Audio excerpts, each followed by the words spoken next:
Gerakan Bela Negara Membangun Indonesia (GBNMI) akhirnya merespons isu yang ramai beredar di ruang publik dan media sosial juga terkait dugaan pelantikan tim kreatif di lingkungan Kementerian Pertahanan Kemenhan Republik Indonesia.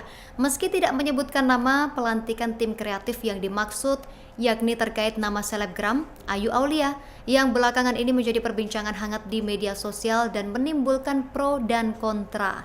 GBNMI menegaskan kegiatan pelantikan yang berlangsung pada 19 Desember 2025 lalu merupakan agenda internal organisasi dan tidak memiliki keterkaitan secara struktural maupun kelembagaan dengan Kementerian Pertahanan.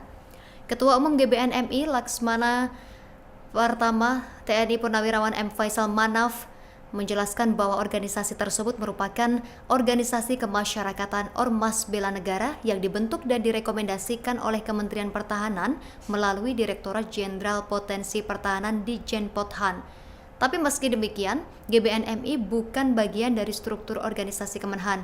Keberadaan GBNMI sendiri bertujuan mendukung dan memperluas jangkauan program bela negara kepada masyarakat, khususnya dalam penanaman nilai kebangsaan, cinta tanah air, serta kesadaran berbangsa dan bernegara. Dia menjelaskan, pelantikan pengurus Dewan Pimpinan Nasional GBNMI sendiri digelar bertepatan dengan peringatan Hari Bela Negara ke-77 memang dilaksanakan di Aula Bela Negara Gedung Kemenhan. Namun dia memastikan penggunaan fasilitas tersebut tidak bisa dimaknai sebagai pelantikan resmi oleh Kementerian Pertahanan. Pelantikan tersebut murni kegiatan internal organisasi GBNMI dan lokasi kegiatan ini tidak mencerminkan hubungan struktural atau penugasan kelembagaan dari Kementerian Pertahanan Tribuners.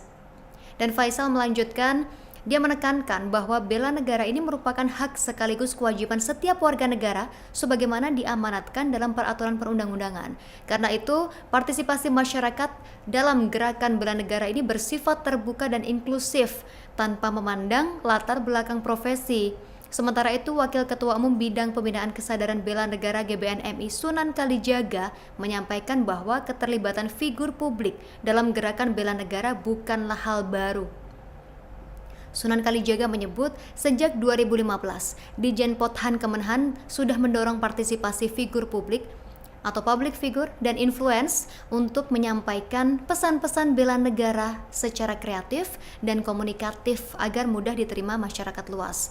Terkait keterlibatan influencer Ayu Aulia sendiri, dia menegaskan bahwa yang bersangkutan ini hanya berperan sebagai bagian dari tim kreatif internal GBNMI, tidak menerima imbalan apapun, serta tidak memiliki status penugasan atau keterikatan dalam kapasitas apapun dengan Kementerian Pertahanan. Ayu Aulia sendiri yang memiliki nama asli Ayu Andianti Aulia ini justru dicibir warganet setelah kabar dirinya dilantik menjadi anggota tim kreatif Kementerian Pertahanan Republik Indonesia Jumat kemarin 19 Desember 2025, di mana dia yang melejit setelah asmaranya dengan mantan kekasihnya aktor Zikri Daulay terbongkar ke publik ini dianggap warganet kurang mumpuni dalam bidang tersebut, seolah membantah tudingan warganet yang menyebutnya tidak kompeten sebagai anggota tim kreatif Kemhan.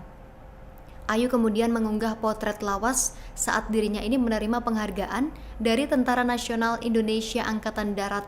Pemirsa, penghargaan ini didapatkan Ayu Aulia bertepatan dengan perayaan hari ulang tahun ke-73 Korps Hukum TNI Angkatan Darat tertanggal 28 Februari 2025. Pernyataan Kemhan yang menegaskan bahwa selebgram Ayu Aulia bukan bagian dari tim kreatif institusi memunculkan pertanyaan baru di ruang publik. Guru besar sekaligus pengamat militer internasional Profesor Koni Rahakundini Bakri menyoroti fakta kehadiran seseorang dalam agenda kementerian, terlebih yang ditayangkan melalui media internal dan layar videotron mustahil terjadi tanpa sepengetahuan unsur terkait di internal institusi.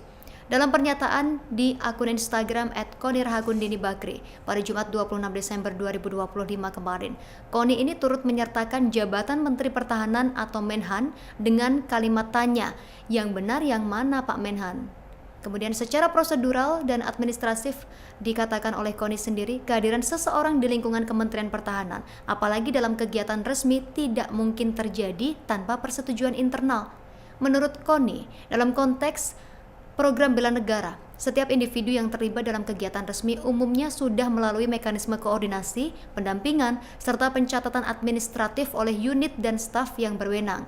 Karena itu, munculnya dokumentasi visual yang menampilkan keterlibatan Ayu Aulia menurut Koni secara logis menunjukkan adanya proses internal yang mendahuluinya. Koni menilai kondisi ini menuntut penjelasan yang lebih transparan dari pihak berwenang terkait status administratif yang bentuk keterlibatannya itu bersangkutan. Jika ada dokumentasi resmi, maka ada proses. Rincian status administrasinya juga seharusnya dijelaskan secara terbuka. Di mana sebelumnya Kemhan melalui Kepala Biro Informasi Pertahanan Brigjen TNI Riko Ricardo sendiri juga menyatakan bahwa Ayu Aulia tidak pernah dilantik, tidak pernah diangkat maupun ditugaskan sebagai tim kreatif Kemhan. Riko menegaskan Ayu hadir sebagai bagian dari tim kreatif Organisasi Kemasyarakatan Gerakan Bela Negara Membangun Indonesia atau GBNMI yang menggelar kegiatan di lingkungan Kemhan. Namun perbedaan narasi ini mencuat setelah Ayu Aulia dalam sebuah wawancara menyebut dirinya dilantik sebagai tim kreatif di Kemhan. Ia mengaitkan klaim tersebut dengan latar belakang pendidikan public relations dan komunikasi tanpa menyebut keterlibatannya dengan organisasi di luar struktur kementerian. Situasi ini justru menimbulkan pertanyaan publik mengenai kejelasan batas antara kegiatan resmi kementerian dan aktivitas pihak eksternal yang menggunakan fasilitas negara. Prof. Koni menilai perbedaan keterangan yang beredar justru berpotensi mengaburkan akuntabilitas tata kelola institusi. Dan hingga kini, Kemhan menyatakan klarifikasi yang disampaikan bertujuan meluruskan informasi yang berkembang.